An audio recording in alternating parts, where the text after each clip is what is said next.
Segunda Reis, capítulo 4, verso 1 em diante. Certa mulher das mulheres dos discípulos dos profetas clamou a Eliseu, dizendo: Meu marido, teu servo, morreu, e tu sabes que ele temia o Senhor. É chegado o credor para levar os meus 2 filhos para lhe serem escravos. Eliseu lhe perguntou: Que te hei de fazer? Dize-me que é o que tens em casa. Ela respondeu: Tua serva não tem nada em casa, senão uma botija de azeite. Então disse ele: Vai, pede emprestadas vasilhas a todos os teus vizinhos, vasilhas vazias, não poucas. Então entra e fecha a porta sobre ti e sobre teus filhos e deita o teu azeite em todas aquelas vasilhas. Põe a parte a que estiver cheia. Partiu, pois, dele e fechou a porta sobre si e sobre seus filhos. Estes lhe chegavam as vasilhas e elas enchiam. Cheia as vasilhas, disse ela a um dos filhos: Chega-me aqui mais uma vasilha. Mas ele respondeu: Não há mais vasilha nenhuma. E o azeite parou. Então foi ela e fez saber ao homem de Deus. Ele disse: Vai, vende o azeite e paga a tua dívida, e tu e teus filhos vivei do resto. Amém? Vamos ter uma palavra de oração. Ó Deus, obrigado pela leitura da tua palavra e por sermos tão privilegiados de poder ouvi-la. Que a tua palavra possa penetrar no nosso coração. Por isso clamamos a ti, ó Espírito Santo, que leve a tua palavra aos nossos corações, para que possamos sair daqui iluminados, transformados, alimentados, fortalecidos pela tua palavra, Senhor. Fala conosco, porque precisamos ouvir a tua voz, em nome de Jesus. Amém. Aleluia. O adversário da fé nunca foi a dúvida, né? O adversário da fé sempre foi a inércia. Nada é mais contrário à fé do que uma vida paralisada, estagnada, inerte. Somos homens e mulheres que andamos ou devemos andar por fé. Então não justifica de forma alguma viver uma vida estagnada, inerte, uma vida paralisada, sem desenvolvimento, sem progresso, sem alcançar níveis maiores em todo o patamar de vida, né? Às vezes as pessoas dizem que sua vida não tem se desenvolvido bem, não tem atingido níveis melhores, não tem alcançado uma qualidade compatível a uma vida de fé, de prosperidade verdadeira. Não estou dizendo de prosperidade financeira, estou dizendo de prosperidade verdadeira no seu sentido bíblico real, que é a ausência de necessidades, onde todas as áreas de vida estão sendo alcançadas, estão sendo qualificadas, estão sendo melhoradas, né? Então pessoas às vezes acham que situações difíceis os impedem de viver dessa forma, né? Mas como sair de uma condição muitas vezes de vida miserável, até mesmo insolúvel aos olhos humanos, à razão humana, para uma vida de prosperidade verdadeira? Esse texto nos ensina como você pode mudar de patamar de vida, como você pode viver de fato em razão da sua fé, em razão do viver pela fé, em razão daquilo que a Bíblia tem como promessa de prosperidade verdadeira. Aqui não há nenhuma alusão a essa coisa de teologia de prosperidade, mas sim de uma identificação de uma prosperidade verdadeira, como eu disse, uma ausência de necessidade. Como sair dessa condição, de um patamar tão difícil, tão aparentemente insolúvel para uma vida próspera. Esta era a condição desta mulher. Uma mulher que ficou viúva, cujo marido era temente a Deus. E essa mulher se encontrava numa condição muito difícil, viúva, ela tinha perdido o marido, ela estava numa condição de pobreza, e não era uma pobreza, era uma situação de quase miséria.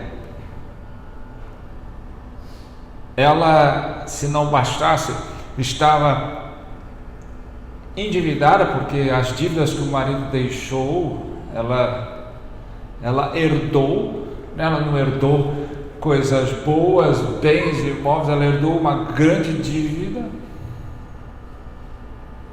E se não bastasse, era a tradição naquela época, se a pessoa não conseguisse pagar a dívida, os seus filhos serviriam como pagamento da dívida, seriam levados como escravos, como pagamento de dívida. Então essa mulher, era a condição dela, viúva, pobre, endividada e ameaçada. É uma condição muito difícil, racionalmente insolúvel. Como solucionar uma situação dessa? Como sair dessa? Essa mulher precisava de uma grande virada na vida. E às vezes a gente não percebe isso, que nós também precisamos de uma grande virada na vida. Sair de um patamar e ir para outro patamar, ir para outra condição compatível a uma vida de fé. A fé não é só acreditar que as coisas podem acontecer, mas ter uma convicção de que eu posso viver uma vida de um padrão diferenciado, especialmente diferente, que eu posso sair de uma condição para outra através da força da minha fé num Deus que pode tudo. Às vezes a gente olha e não consegue entender. Essa mulher, ela tinha essa situação, e no final do texto, no versículo 7, nós vemos que a situação dela mudara completamente. Ela saiu de uma condição totalmente, aparentemente insolúvel, para uma prosperidade real, com seus filhos, com sua vida.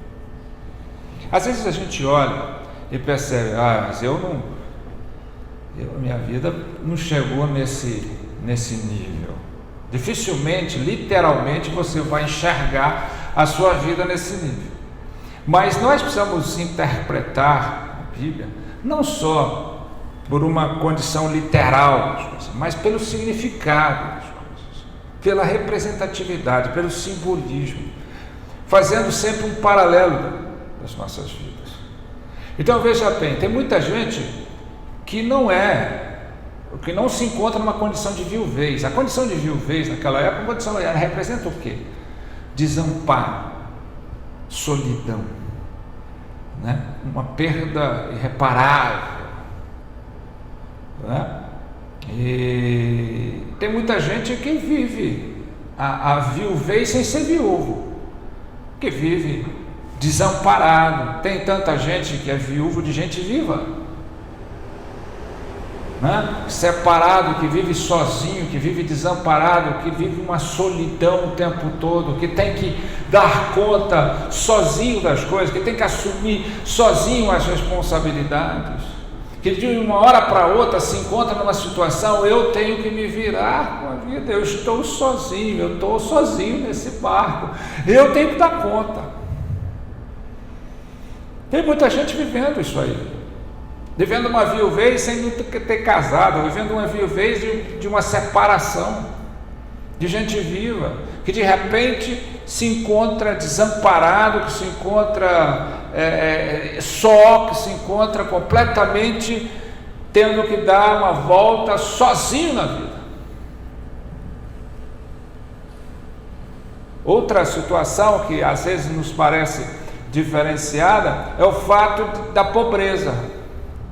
Tem muita gente que não tem problema com dinheiro, não tem situação financeira ruim, tem condição financeira, tem dinheiro, mas vive um outro tipo de pobreza. Pobreza intelectual, pobreza emocional, pobreza relacional. Sua vida relacional é uma miséria. Sua vida intelectual é uma pobreza só. Não sai da superfície, não tem profundidade alguma. Tudo é superficial, fútil. E não consegue sair, é tão pobre intelectualmente que não consegue sair dessa superficialidade. Por isso que a maldição hoje não é maldição hereditária. A grande maldição da sociedade é a superficialidade. Uma vida superficial, sem profundidade, sem alargamento. Tem gente que é pobre emocionalmente, se abala com qualquer coisa. Tem gente que é pobre de caráter. Não tem problema com dinheiro, mas tem um sério problema com caráter. Então existem pessoas que não enxergam a pobreza que vive. Nas maiores mansões se encontram os maiores miseráveis, pobres intelectualmente, pobres relacionalmente. Não tem relação com ninguém, não sabe se relacionar, é pobre na afeição, na afetividade, não consegue ter afeto, não consegue receber nem dar amor. Tem gente que não tem problema com dívida. Não, esse é o meu problema. Graças a Deus, eu não tenho dívida, minha vida foi sempre feita tranquilamente. Eu cuidei das minha fase financeira para deixar para minha vida, para minha família, uma situação financeira boa, regular, uma situação tranquila, segura, sem nunca ter batido na minha porta um credor a me cobrar uma dívida qualquer. Isso é bom. Só que tem gente que não sabe, que vive endividado, não com dívidas financeiras, monetárias, mas com dívidas consigo mesmo.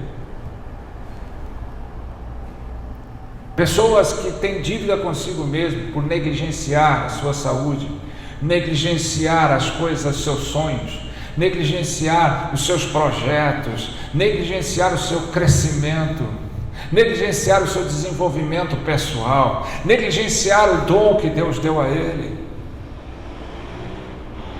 negligenciar a sua postura, tem dívida consigo mesmo. São pessoas que no final vão ser frustradas, devendo a si mesmo. O porquê negaram os seus dons, negaram os seus sonhos, negaram as suas coisas para buscar outras coisas ou por outros interesses, negando aquilo que realmente foram chamados a fazer. Outros têm dívidas também com as outras pessoas, carregam uma carga de culpa, ou culpa falsa ou culpa verdadeira, por aquilo que fizeram e não deviam fazer, ou por aquilo que deixaram de fazer para as outras pessoas que são próximas a ele. Quantos maridos ou esposas têm dívidas com seu cônjuge porque não soube dar a ele em momento algum o que lhe era devido? Quantos pais têm dívidas com os filhos porque na ânsia de buscar a situação financeira melhor, a segurança financeira, falharam no seu relacionamento com seus filhos, largaram, desprezaram, negligenciaram.